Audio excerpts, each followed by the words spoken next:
York.Strange Interlude is an experimental play in 9 acts by American playwright Eugene O'Neill.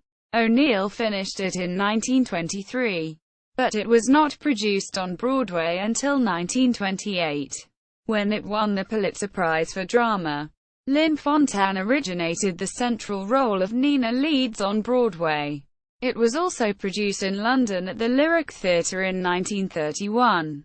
It was included in Burns' Mantle's The Best Plays of 1927 1928, because of its length, around 5 hours if uncut. The play has sometimes been produced with a dinner break or on consecutive evenings. The play's subject matter, very controversial for the 1920s, led to it being censored or banned in many cities outside New York.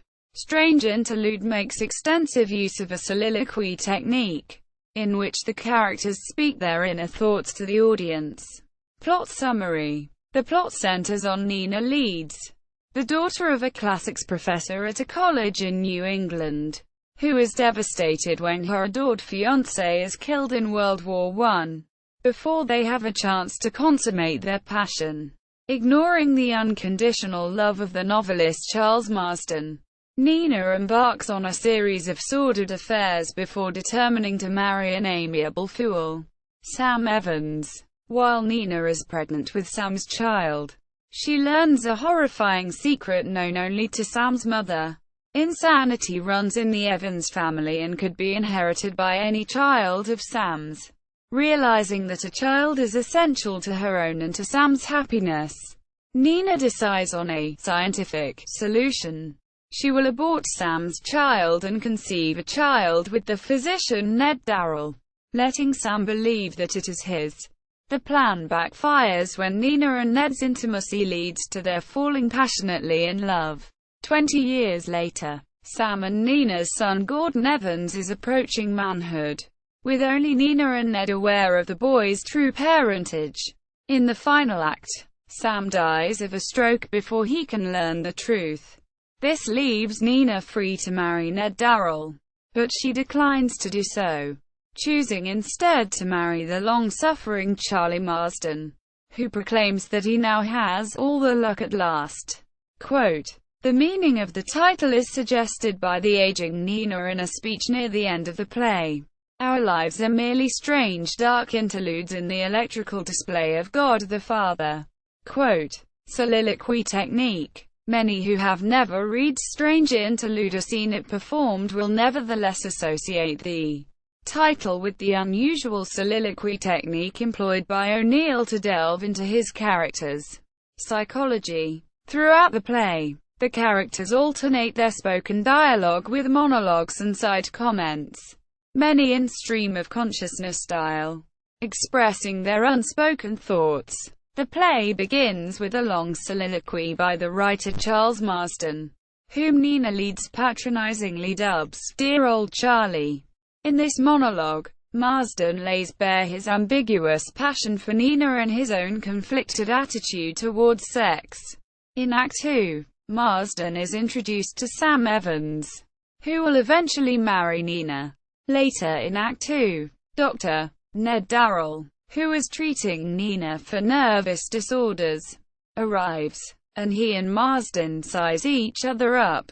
In Act 8, set during a rowing competition 20 years later, Nina has difficulty coming to terms with the fact that her beloved son Gordon is now a grown man, with a fiancée, Madeline. Quotes from the text of Strange Interlude at the Gutenberg Project.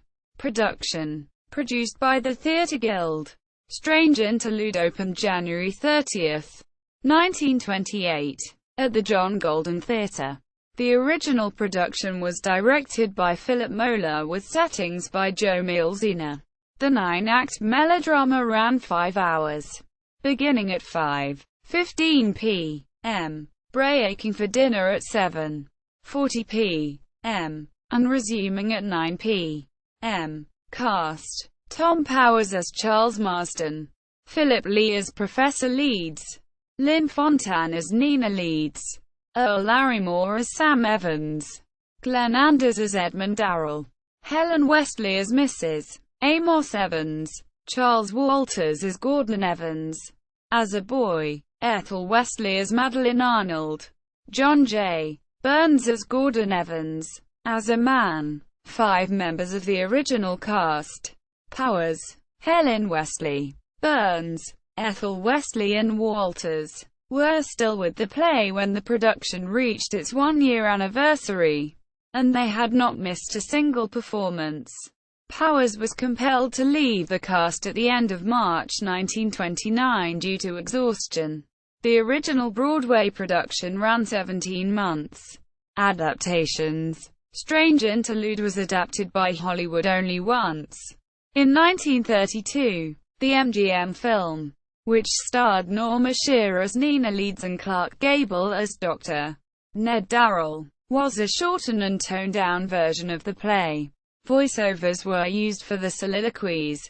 A 1963 Actors Studio production directed by Jose Quintero was issued by Columbia Masterworks Records in 1964. The company included Betty Field, Jane Fonda, Ben Gazzara, Pat Hingle, Jeffrey Horn, Geraldine Page, William Prince, Frank Tone, and Richard Thomas.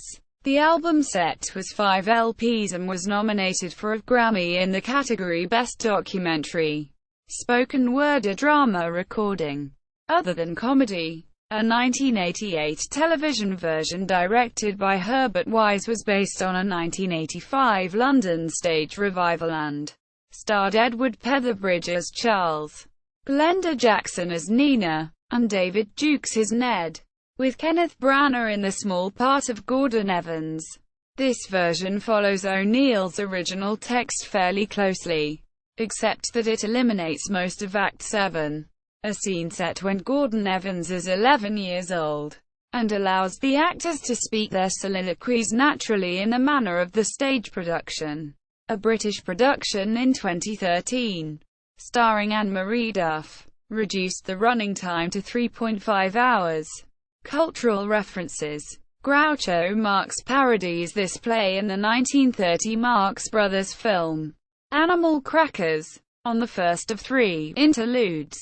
He says, "Pardon me while I have a strange interlude," whereupon he walks over to the camera and makes ersatz philosophical comments to himself and the audience.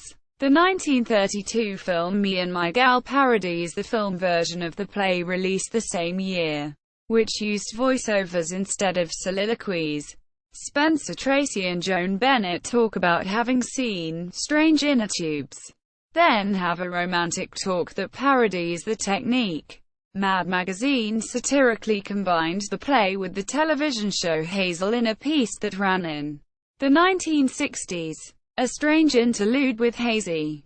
The fledgling Howard Johnson's restaurant chain received a boost in 1929 when the mayor of Boston banned a production of Strange Interlude from his city. The Theatre Guild moved the production to suburban Quincy, where it was presented with a dinner break. The original Howard Johnson's restaurant was near the theatre, and hundreds of influential Bostonians discovered the restaurant, leading eventually to nationwide publicity for the chain. In the 1974 film, We All Loved Each Other So Much, Antonio and Luciana attend this play. Then Ettore Scola uses the soliloquy technique several times in that film. Strange Interlude at the Internet Broadway Database. 1946 Theatre Guild on the Air Radio adaptation of play, Part 2 at Internet Archive.